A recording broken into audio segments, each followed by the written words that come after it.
आपल्या आदरणीय वनमंत्री नवी मुंबईचे शिल्पकार गणेशजी नाईक साहेबांचा एक दूरदृष्टी म्हणावी लागेल की आपल्या आज मालकीचं मोरबे धरण आहे. नवी मुंबईकरांना पाण्यासाठी वणवण करावी लागत नाही जसं इतर शहरांमध्ये होते त्या पद्धतीने नवी मुंबई शहर पाण्यासाठी समृद्ध असं शहर आहे.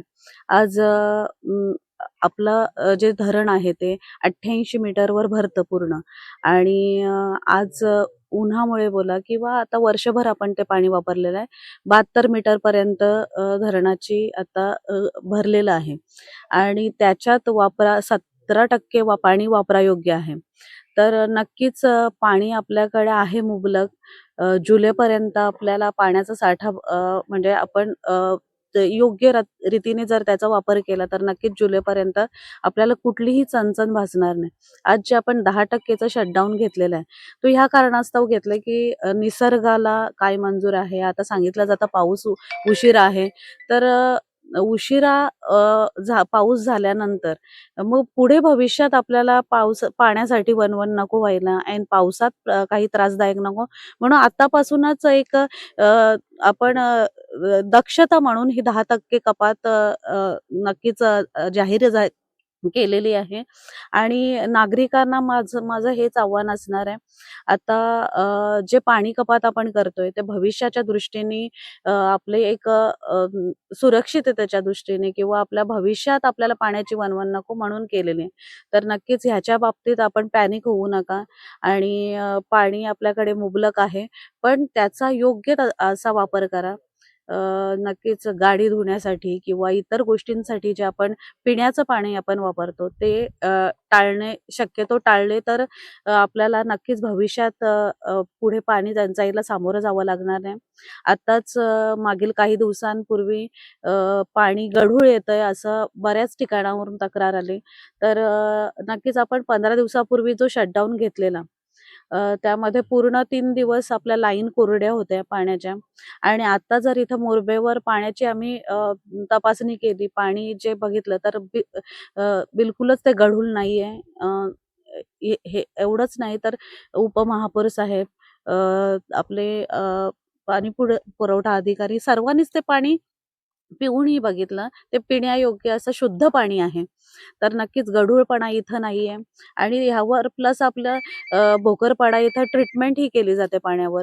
विविध ठिकाणी आपल्या जिथं-जिथं आपल्या टाक्या आहेत तिथंही चाचण्या केल्या जातात.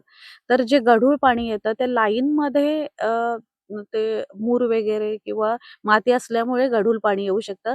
ह्याच्यात पॅनिक होण्यासारखं काही नाहीये कारण ऑलरेडी 750 हून अधिक चाचण्या प्रत्येक प्रभागात गेल्या आहेत आणि पाणीचं जे पीएच बोला किंवा पाण्याची क्लोरिनायझेशन जे प्रमाण आहे ते योग्य रीतीचं आहे.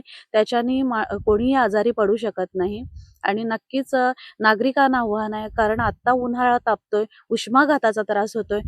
त्यामुळेही पोटदुखी, उलटी, जुलाब सारखे आजार पसरतायत. तर नक्कीच हे पाण्यामुळे नाहीये कारण पाण्याची पाहणी मोरबे धरणावर केल्यानंतर नक्कीच आपण चांगलं शुद्ध पाणी पितोय ह्याची गॅरंटी म्हणजे देऊ शकतात आणि आपलं पाणी आपल्यापर्यंत येताना ते पाणी नक्कीच प्रत्येक स्तरावर त्याचं टेस्ट केलं जातंय. योग्य पाणी पुरवठाच आपल्या नागरिकांपर्यंत केला जातोय. ह्यामधून ह्या पाहणी दौऱ्यामधून मला नागरिकांना एवढंच आवाहन करायचंय की आता येणारं गढूळ पाणी ते मागच्या शटडाऊन जे आपण घेतलेलं त्याच्यामुळे झालेलं आहे. आता ह्या 1-2 दिवसामध्ये अशा कंप्लेंट्स आता नाहीच आहेत आणि भविष्यात पाऊस पडल्यानंतरही गढूळ पाणी येऊ शकतं. कारण जेव्हा पाऊस पडतं तेव्हा सगळीचकडे पाणी ढवळलं जातं, वर मूर येते त्याच्यामुळे येऊ शकतं. पण नक्कीच या चाचण्या आणि शुद्धीकरणाची प्रोसेस ही अशीच चालू राहणार आहे. जिथूनही कंप्लेंट येईल तिथं त्वरित पालिकेच्या माध्यमातून पोहोचून तिथं चाचण्या केल्या जातील.